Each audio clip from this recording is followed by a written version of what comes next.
বাংলাদেশ জাতীয়তাবাদী উলেমা দলের নতুন আহ্বায়ক কমিটি গঠিত হয়েছে। এই আহ্বায়ক কমিটিকে নিয়ে আমরা আমাদের দলের প্রতিষ্ঠাতা শহীদ প্রেসিডেন্ট জিয়াউর রহমানের মাজারে এসেছিলাম শ্রদ্ধা জানাতে এবং জিয়ারত করতে। আমরা জিয়ারত করেছি এবং আজকের এই জিয়ারত থেকে আমরা সিদ্ধান্ত নিয়েছি, শপথ নিয়েছি যে গণতন্ত্রকে হরণ করা হয়েছে এবং দেশনেত্রী যিনি গণতন্ত্রের প্রতীক, গণতন্ত্রের মাতা, তাকে যে অন্যায়ভাবে আটক করে রাখা হয়েছে, আমাদের হাজার হাজার নেতাকর্মীদেরকে আটক করে রাখা হয়েছে, মিথ্যা মামলা দেওয়া হয়েছে, এই সকল অন্যায়, অবিচার, নির্যাতনের বিরুদ্ধে আমরা আমাদের যে আন্দোলন, সেই আন্দোলনকে আমরা আরও বেগবান করব এবং আমরা গণতন্ত্রকে ফিরিয়ে আনব। এটাই হচ্ছে আমাদের আজকের দিনের শপথ। দেশনেত্রী বেগম খালেদা জিয়াকে আমরা মুক্ত করব।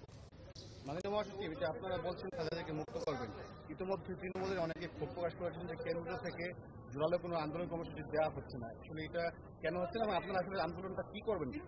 ব্যবসা হচ্ছে কি যে আপনার এই আন্দোলনের তো বিভিন্ন ধরন থাকে, তার ধাপ থাকে, বিভিন্ন কৌশল থাকে। আন্দোলন বলতে আপনারা যদি শুধুমাত্র হরতাল, অবরোধ এসব বোঝেন তাহলে তো আমরা এই বিষয়টার সঙ্গে একমত হতে পারি না।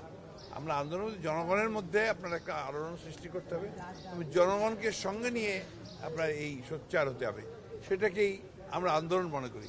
তার জন্য আমরা কাজ করছি, তার জন্য আমরা প্রস্তুতি নিচ্ছি। ইনশাআল্লাহ দেশনেত্রীকে মুক্ত করবার জন্য এবং গণতন্ত্রকে ফিরিয়ে আনবার জন্য আমরা অবশ্যই আমরা আন্দোলনের মধ্য দিয়ে তা করতে সক্ষম হব।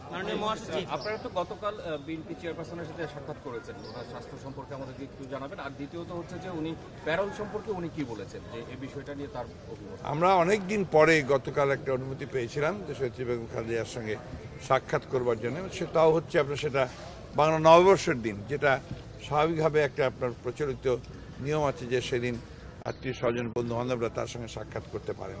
সেইভাবেই আমাদেরকে গতকাল অনুমতি দেওয়া হয়েছিল। তা দেখতে আমরা খুবই সীমিত আকারে, আমরা মাত্র 3 জন যেতে পেরেছিলাম এবং সেখানে মূলতভাবে আমরা তার স্বাস্থ্য নিয়েই আলোচনা হয়েছে এবং তার স্বাস্থ্য আরও যেন ভালো চিকিৎসা হয় সে ব্যাপারেই কথা হয়েছে।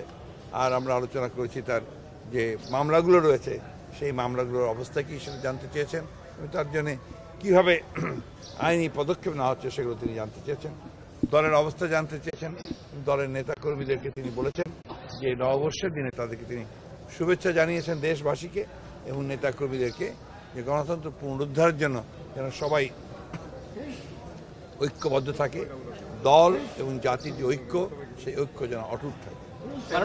প্যারোল নিয়ে আপনাদের দলে কোনো আলোচনা আছে কিনা? আমরা আগেই বলেছি আপনাদেরকে যে প্যারোল একটা বিষয় যেটা আমাদের দলের বিষয় নয়, এটা দেশনেত্রী বেগম খালেদা জিয়া যিনি অসুস্থ তার একটা বিষয়, তার পরিবারের বিষয়। সুতরাং সেটা নিয়ে আমরা খুব বেশি আলোচনা করিনি খুব বেশি।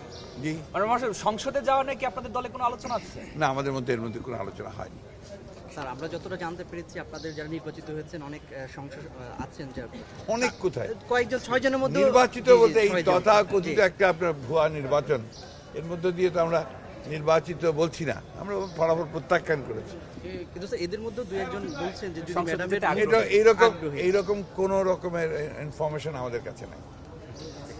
Thank you.